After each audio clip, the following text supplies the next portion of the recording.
விவஸ் எல்லாத்துக்கும் வணக்கம். நாளைக்கு பார்த்தீங்கன்னா, 22ஆம் தேதி 1ஆம் மாசம் 2026 பார்த்தீங்கன்னா, விநாயகர் பெருமானுக்கு சதுர்த்தி விரதம் வருது. இந்த விரதம் பார்த்தீங்கன்னா, 2026ஆம் ஆண்டுல முதல் விரதமா அனுஷ்டிக்கப்படுது. நம்ப பார்த்தீங்கன்னா, இப்ப நெறைய கடவுள்கள பார்த்தீங்கன்னா, இந்து மதத்தில வழிபட்டு இருக்கோம். பார்த்தீங்கன்னா, நெறைய பேத்துக்கு சிவபெருமான பிடிக்கும், நெறைய பேத்துக்கு அம்மன பிடிக்கும், நெறைய பேத்துக்கு முருகன பிடிக்கும், நெறைய பேத்துக்கு விநாயகர பிடிக்கும். பார்த்தீங்கன்னா, விநாயகருக்கு பிடித்த விரதமா பார்த்தீங்கன்னா, இந்த சதுர்த்தி விரதம் காணப்படுது. அடுத்து பார்த்தீங்கன்னா, நம்ம சிவனுக்கு பிடித்த விரதமா பார்த்தீங்கன்னா, பிரதோஷ விரதம் காணப்படுது. அடுத்து பார்த்தீங்கன்னா, நம்ம வந்து விஷ்ணுவுக்கு பிடிச்ச விரதமா பார்த்தீங்கன்னா, ஏகாதசி விரதம் காணப்படுது. அம்மனுக்கு பிடித்த விரதமா காணப்படுறது கௌரி விரதம். இப்படி இருக்கையில பார்த்தீங்கன்னா, நம்ம விநாயகருக்காக இந்த ரொம்பவே நெறைய பேர் இருக்கு. அந்த சதுர்த்தி விரதத்த பத்தி இன்னைக்கு பார்க்க போறோம். வாங்க வீடியோக்குள்ள போலாம். பார்த்தீங்கன்னா, இன்னைக்கு சதுர்த்தி விரதத்த பத்தி நெறைய விஷயங்கள் நீங்க தெரிஞ்சுக்கலாம். எப்படி அனுஷ்டிக்கலாம், என்னென்ன ஸ்லோகங்கள் சொல்லலாம், இந்த விரதத்துல என்னென்ன பாகுபாடுகள் இருக்கு அப்படின்னு சொல்லிட்டு நெறைய விஷயத்த தெரிஞ்சுக்கிற போறீங்க. ஃபர்ஸ்ட் ஆஃப் ஆல் பார்த்தீங்கன்னா, ஒரு விரதம்னு பார்த்தீங்கன்னா, அது வந்து நம்மளோட மனசு வந்து கட்டுப்பாடுல இருக்கணும். பார்த்தீங்கன்னா, ஒரு நிலையா இருக்கணும். நம்ம வந்து கண்டாக்ல என்னமோ இல்லாம இருக்கிறாங்கன்னு சொல்லிட்டு இந்த விரதத்த இருந்துட்டு போயிட இயலாது. ஏன்னா பார்த்தீங்கன்னா, விரதம்னு சொல்லையில பார்த்தீங்கன்னா, நம்மளோட மனசு வந்து மத்தவங்கள பார்க்கக்கூடாது.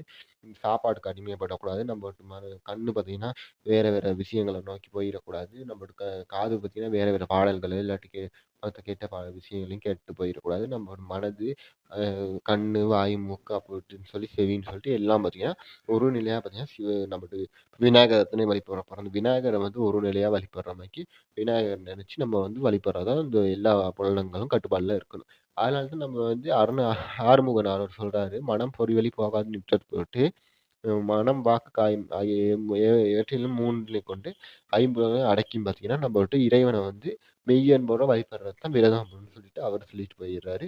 அதுல வேற ஒண்ணும் இல்ல. நான் சொன்ன மாரி தான் அப்படி அடக்கி நம்ம வந்து இறைவன வழிபடணும். அதனால பார்த்தீங்கன்னா, இந்த சதுர்த்தி விரதம் அன்னைக்கு பார்த்தீங்கன்னா, காலையில நம்ம வந்து எழும்பிறணும். ஏன்னா பார்த்தீங்கன்னா, ஒரு விரதம் வந்து மெயினாவே வந்து காலையிலேருந்து தான் துவங்கும். அதுவும் பார்த்தீங்கன்னா, நெறைய விரதங்கள் அதாவது இந்து மக்கள் வந்து வழிபடுற முக்கியமான நெறைய விரதங்கள் பார்த்தீங்கன்னா, காலையிலேயே தான் துவங்கிரும். ஆனாலும் பார்த்தீங்கன்னா, அதுக்குன்னு 2 விரதங்கள் விதிவிலக்கல்ல. என்ன பார்த்தீங்கன்னா, சிவராத்திரி அது மாரிக்கு ரவைக்கு அனுஷ்டிக்கப்படுற விரதம் மட்டும் தான் ரவையிலேருந்து துவங்கி விடிய விடிய முடிச்சிருப்பாங்க. மத்த விரதங்கள்லாம் பார்த்தீங்கன்னா, காலையிலேருந்தே தொடங்கிருவாங்க. அதே மாரி தான் இந்த சதுர்த்தி விரதமும். காலையில நீங்க வந்து இந்த விரதம் அனுஷ்டிக்கிறீங்கன்னா, காலையிலேயே வெள்ளன எழும்பி பார்த்தீங்கன்னா, குளிச்சு கிளிச்சுட்டு பார்த்தீங்கன்னா, பட்ட கிட்ட அடிச்சுட்டு பார்த்தீங்கன்னா, சுவாமிக்கு கும்பிடுறதுக்கு ரெடி ஆகிரணும். அதுவும் பார்த்தீங்கன்னா, உங்க வீட்ல சுவாமி சிலை வந்து விநாயகர்ட்ட இருந்தாலும் பரவால்ல, இல்லாட்டியும் பரவால்ல. இருந்தா நீங்க பார்த்தீங்கன்னா, அதுக்கு அருகம்புல்ல மாலை போட்டு பார்த்தீங்கன்னா, விநாயகர் வந்து அபிஷேகம் செஞ்சு, அவருக்கு பிடிச்ச அருகம்புல் அபிஷேகம், இல்லாட்டி அ மஞ்சள்ல வந்து அபிஷேகம் அப்படிலாம் செய்யலாம். அப்படி இல்ல, வீட்ல வந்து இப்ப சிலைலாம் இல்ல, எங்க வீட்ல வந்து படம் தாங்க இருக்கு. அந்த அளவு எங்களுக்கு வசதி இல்லன்னா, நீங்க வந்து படத்துக்கு வந்து அருங்கம்பில் மாலை செஞ்சு போடலாம். அ இல்லாட்டி வந்து நீங்க படமும் இல்லாட்டி, விநாயகர வந்து மஞ்சள் அரிசி இல்லாட்டி சாணத்தால பிடிச்சு பார்த்தீங்கன்னா, அது மேல அருங்கம்புல் ஒண்ணு குத்தி அப்படியே வழிபடலாம். அதாவது பார்த்தீங்கன்னா, உங்க கைப்பிடி அளவுக்கு ஒரு மஞ்சள வந்து நல்லா தண்ணீல குழச்சு எடுத்துக்கங்க. எடுத்து இல்லாட்டி தண்ணீல குழைக்காம எடுங்க. தண்ணீல குழச்சிட்டு இருக்காதீங்க. தண்ணீல குழைக்காம எடுத்துட்டு, அத கையில வந்து இப்படி ஒரு இலையில கொட்டிட்டு, கைய மேலாக்க இப்படி எல்லாத்தையும் ஒண்ணு சேர்த்து 5 விரலையும் ஒண்ணு சேர்த்து அத புடிச்சு இப்படி வச்சீங்கன்னா, அது வந்து பார்த்தீங்கன்னா, விநாயகரா மாறிருவாரு. அதாவது பார்த்தீங்கன்னா, அந்த ஒரு பிரமிட் ஷேப்ல வந்துடும். அடுத்து பார்த்தீங்கன்னா, சாணமும் இருந்தா சாணத்த வந்து அப்படியே குழச்சு, அப்படியே வந்து பார்த்தீங்கன்னா, 5 விரலா வந்து ஒண்ணா பிடிச்சு இப்படி அமுக்குனீங்கன்னா பார்த்தீங்கன்னா, அதுவும் வந்து விநாயகருக்குள்ள அந்த ஒரு அமைப்பா வந்து மாறிரும். அது மேல நீங்க அருங்கம்புல் வச்சு விநாயகரா நெனச்சு நீங்க வழிபடலாம். ஃபோட்டோ இல்லாட்டி சிலை இல்லாட்டி தான் அப்படி செய்யணும். சரியா? சிலை இருந்து ஃபோட்டோ இருந்தா அப்படி செய்ய தேவல்ல. அப்படி செய்யணும். அடுத்து பார்த்தீங்கன்னா விரத காலத்துல பார்த்தீங்கன்னா, நீங்க வந்து உணவு முறைய ரொம்பவே முக்கியமா பார்த்துக்கணும். பார்த்தீங்கன்னா, நீ காலையில எழும்புனோன பார்த்தீங்கன்னா, சாப்பிடாம வெறும் வயித்துல இருக்கலாம். அப்படியே நீ இந்த டைம் போக பார்த்தீங்கன்னா, அந்திக்கும் பார்த்தீங்கன்னா, சாப்பிடாம அப்படியே இருக்கலாம். பகலும் பார்த்தீங்கன்னா, சாப்பிடாம இருக்கலாம். இன்னும் இல்லாட்டி இப்படி இருக்கலாம்.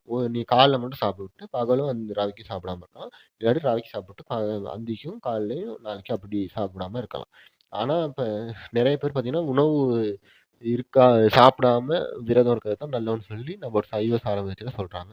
ஏன்னா பார்த்தீங்கன்னா, உணவு வந்து பார்த்தீங்கன்னா, இதுல வந்து மெயினே இல்ல. ஏன்னா நம்ம இறைவன வழிபடுற பார்த்தீங்கன்னா, உணவு பத்தி நம்ம யோசிக்கக்கூடாது. தண்ணி குடிக்கிறத பத்தி கூட யோசிக்கக்கூடாது. அதனால உணவு இதுல மெயின் இல்ல. அதனால உங்களுக்கு வயசு போனவங்களா இருக்கீங்க நீங்க, இல்லாட்டி நீங்க சின்ன புள்ளையா இருக்கீங்க, இல்லாட்டி நீங்க வந்து ஒரு பேபி கிடைக்கிற அளவுக்கு இருக்கீங்க, இல்லாட்டி நீங்க ஒரு நோயாளி உங்களுக்கு வந்து கஷ்டமா இருக்கு. நீங்க ஒரு வேளை உணவு உட்கொண்டு இந்த விரதத்த இருக்கலாம். இல்லாட்டி உங்களுக்கு விரதம் இருக்கவே பிடிக்கலன்னா விரதம் இருக்காமயும் இருக்கலாம். சரியா?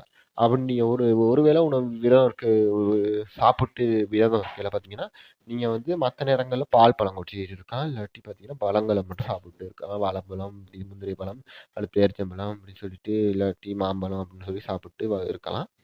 சாப்பிடாமயே இருக்கீங்கன்னா, அப்படியே இருந்துட்டு போயிடலாம். சரியா? அடுத்து பார்த்தீங்கன்னா, இந்த ஒரு காலகட்டத்தில பார்த்தீங்கன்னா, நம்ம மட்டும் சாப்பிட்டு அப்படி ஒரு வேளை சாப்பிட்டு பத்தாது.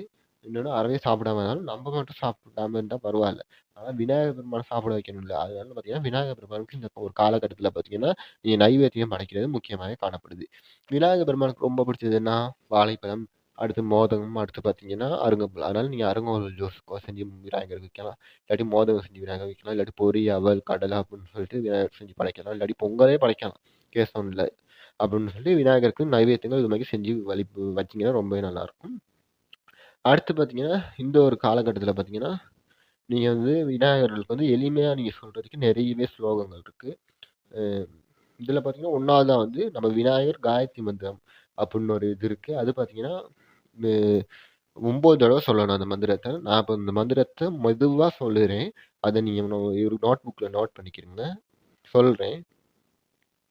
ஓம் தத்புருஷாய வித்மகே வக்ரதுண்டாய தீமகி தன்னோ தந்தி பிரசோதயாத்.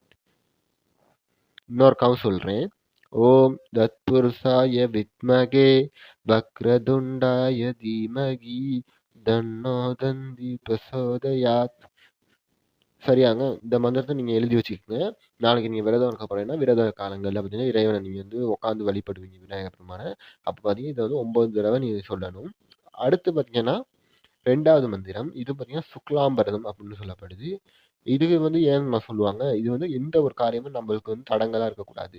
அதாவது நீங்க ஒரு பயணத்துக்கு போறீங்க, உங்களுக்கு பஸ் வராம தடங்கல் வரக்கூடாது. நீங்க ஒரு படிப்ப படிச்சுட்டு இருக்கீங்க, உங்களுக்கு சல்லி வராம தடங்கலா இருக்கக்கூடாது. இல்லாட்டி வாகனம் வராம தடங்கலா இருக்கக்கூடாது. இப்போ நீங்க வேலைய செஞ்சுட்டு போயிருக்கீங்க, உங்க மேனேஜர் ஒழுங்கா சம்பளம் தரணும்.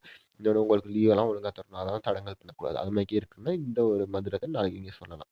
இதையும் நான் சொல்றேன். நீங்க எழுதிக்கிறீங்கன்னா எழுதிக்கிறங்க. இல்லாட்டி அ வாய்ஸ் ரெக்கார்டர் போட்டு சேவ் பண்ணிட்டீங்கன்னா சேவ் பண்ணிக்கிறங்க. நான் முள்ள சொல்றேன். எழுதிக்கங்க.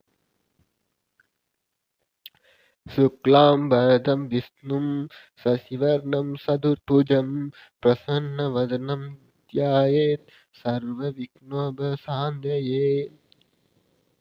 இன்னொருக்காவும் சொல்றேங்க. எழுதிருங்க. शुक्लाम्बरधं विष्णुं शशिवर्णं चतुर्भुजं प्रसन्नवदनं ध्यायेत् सर्वविघ्नोपशान्तये. எழுதிக்கிறங்க. இத வந்து எத்தன டிப் சொல்றதுன்னு சொல்லப்படல. நான் பார்த்த அளவுக்கு. எதுக்கும் கொஞ்சம் இத பத்தி நீங்க உங்கட்ட பக்கத்து வீட்ல உள்ளவங்க தெரிஞ்சவங்கட்ட கேட்டா கேட்டுக்கங்க. இல்லாட்டி உங்கட்ட ஊர்ல உள்ள கோயில் ஐயர்ட்ட போயிட்டு இந்த மந்திரத்த சொல்லி இத எத்தன டிப் சொல்லணும்னு கேட்டுக்கங்க. இல்லாட்டி மேல சொன்ன மந்திரத்த சொல்லிட்டு நீங்க இருக்கலாம். சரியாங்க? அடுத்து 3வது ஒரு மந்திரம் இருக்கு. இதுதான் வந்து கடைசி மந்திரங்க. இது பார்த்தீங்கன்னா, நான் வந்து நம்ம ஔவையார் பாட்டி இருக்காங்களே, அவங்க வந்து நம்ம விநாயகருக்காக பாடப்பட்ட ஒரு மந்திரமா காணப்படுது. இத வந்து நம்ம பிள்ளையாருக்கு வந்து அன்பால நம்ம தெளிவுபடுத்துற மாரி இந்த பாடல பாடுனா சரி. இத வந்து நான் சொல்றேன் எழுதிக்கிருங்க. வாக்குண்டாம் நல்ல மனமுண்டாம் மாமலரால் நோக்குண்டாம் மேனி நுடங்காது பூக்கொண்டு துப்பார் திருமேனி துப்பிக்கையான் பாதம் தப்பாமல் சருவார் தமக்கு. கடைசியா சர்வார் தமக்கு இல்ல சார்வார் தமக்கு. சரியா? இந்த மந்திரத்த இன்னொருக்காவும் சொல்றேன். நோட் பண்ணிக்கிறங்க. வாக்குண்டாம் நல்ல மனமுண்டாம் மாமலரால் நோக்குண்டாம் புயனி நொடங்காது பூக்கொண்டு துப்பார் திருமேனி தும்பிக்கையான் பாதம் தப்பாமல் சருவார் தமக்கு. சார்வார் தமக்கு. இப்படி இந்த விரதங்கள், இந்த ஒரு மந்திரங்கள், ஸ்லோகங்கள் நாளைக்கு இங்க ஏதாவது ஒண்ண சொல்லி வழிபடலாம்.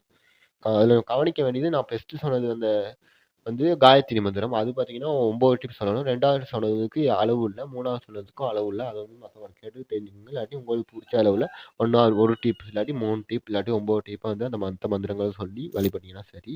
அதாவது ஔவையார் அருள்ன அந்த பாடலையும், மேல உள்ள இன்னொரு பாடலையும் அப்படி சொன்னீங்கன்னா சரி. அடுத்து பார்த்தீங்கன்னா, இந்த ஒரு பிள்ளையாருக்கு புடிச்ச நெறைய விஷயங்கள் நான் சொல்லியிருந்தேன். இதோட முடிச்சுக்கிறேன். சரி நான் அடுத்த வீடியோல சந்திக்கலாம். பாய்.